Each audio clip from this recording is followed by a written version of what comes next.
Can I jump in for just a second here? Please. Because there's one very important point that I want to make in response to this, which is that no one we're talking about is trapped inside of this system that sucks.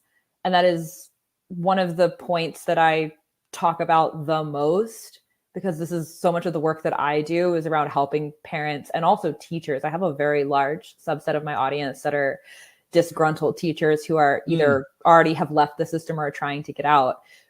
No one is stuck in it. The incentives are terrible.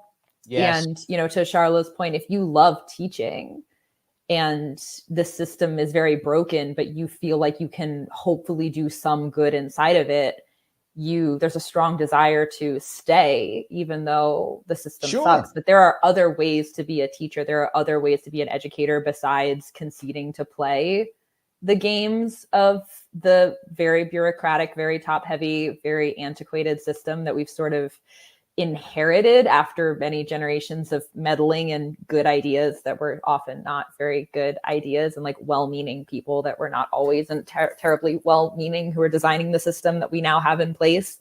You can leave.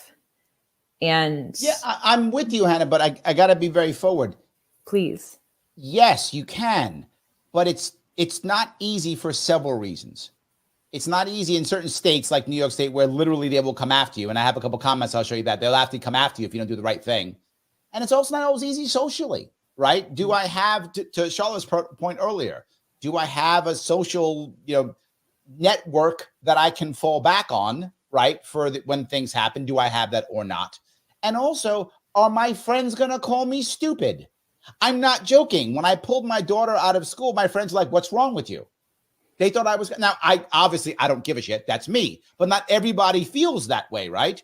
So it's difficult, particularly what if I rely upon these friends for something? What if they're part of my church group or they're part of my local social club? And all of a sudden they're going to start thinking that I'm crazy because I pulled my kid out of school. It's, you're putting your kid into a cult or whatever they're going to say, right? That kind of stuff. So I think you're right. It's just, I feel like you're making it sound a whole lot easier than it actually is. It's not easy.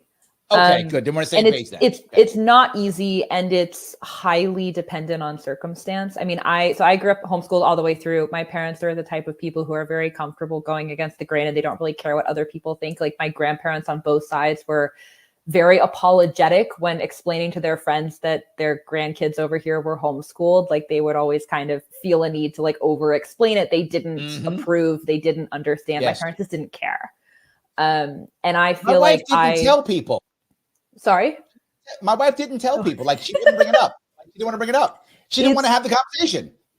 Right? I was ready to go and yell it, but she didn't want to tell anybody. Yeah. That's not uncommon. Then the climate's changing very rapidly, and that's a very new phenomenon post-COVID. I think some of the discomfort and social stigma evaporated during COVID because everybody had to have their kids home, like sort of like in a figurative sense, everyone was homeschooling for a little bit during COVID. Right. And it stopped being this, like, you're not an alien anymore. You're not from like Mars or some other solar system. If you have your kids at home all day, like everybody has a frame of reference for that now. The Overton window shifted. Right. That's true. But as dissatisfaction with the system across the board increases, it's easier and easier to find people who understand what you're feeling. And it's easier and easier to find a community of people to homeschool with. But when I say exit the system, I don't just mean homeschooling. Like I'm not a homeschool absolutist at all. I think that if you can homeschool and your kids have the personality for it, and you have the personality for it as a parent, then it's an amazing option. And it's like a very high level education. But I don't think that every family should be homeschooled by any means. But you bring this up, and I see it in Western New York. If you go back 5 years ago, like nobody in New York State really homeschooled. I mean, some people did, but hardly ever. Now Western New York, everywhere. You're totally right. It's popped up everywhere. Yes. Let me throw out maybe a unique critique or question about homeschooling coming from an anti-imperialist or leftist perspective. For me, I would see it like, you can escape the plantation, but if I escape the plantation, aren't I abandoning the other, to follow that historical metaphor, the other enslaved people? So for me as a Maroon, I mean, I've always been a Maroon. I've always been faithful to my Irish anti-colonial roots. If I was to abandon the school system and do the homeschooling thing, I would still want to interact with those other parents and the everyday people. Because if we're not there, and I'm raising my two sons critically, if they're not there, who pushes back on Thanksgiving? Who pushes back on Columbus Day and those types of things? So I hear the arguments y'all are making. I just wanted to push back with that a little bit. No, I think it's a valid point. And I think, I'm sorry, guys, Charlotte.